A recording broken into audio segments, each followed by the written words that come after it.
Hoosiers, like all 19th century Americans, were absolutely obsessed with railroads. While rivers were the most important modes of transportation in the beginning, and we were all slaves to the almighty automobile now, Indiana of the 19th and 20th centuries had a hot and heavy love affair with the open rails.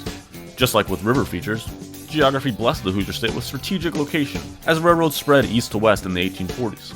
The Ohio River naturally splits the United States west of the Appalachian Mountains, more or less into halves.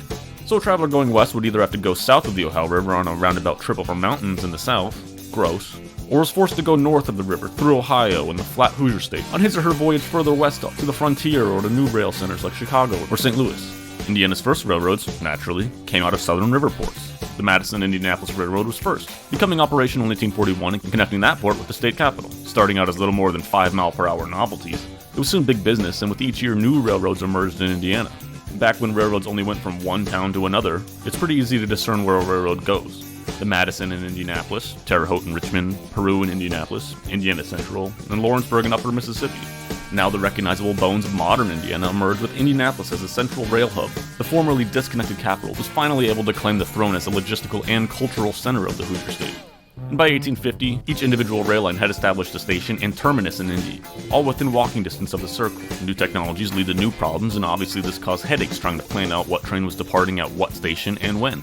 Using their noggins, the heads of the Bellefontaine, Madison, Terre Haute, and Indiana Central Railroads jointly founded the Indianapolis Union Railway in 1850, designed to connect the disjointed lines and create a joint union station for all of the railroads to share and jointly operate. The first of its kind in the country, Indianapolis' Union Station opened in 1853 as a shared terminus for 5 independent rail lines. When the Civil War broke out and Hoosiers flocked to the flag in 1861, Union Station became the heartbeat of the Hoosier state, with thousands of troops and tons of equipage moving into and out of Indianapolis daily.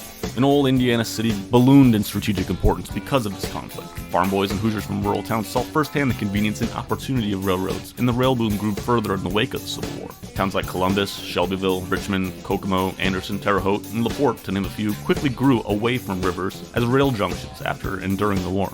A lattice of east-west and north-south rail lines intersected the state as new ventures popped up. The region was soon buried under rails, heading into and out of the rail mecca that is Chicago, which had grown enormously as a rail junction in the 19th century, and Indianapolis, which at one point was a stop of upwards of 10 different rail lines. But this is America, and given enough time, a competitive market will eventually monopolize, and in the decades that followed, the numerous local railroads were bought up and consolidated.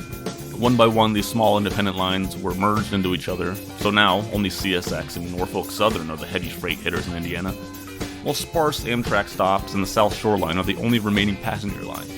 The explosion of Indiana's automotive industry around 1900 and the cult of speed that grew in and around Indianapolis changed the public's love for mechanical locomotion away from public transportation towards catering to the individual.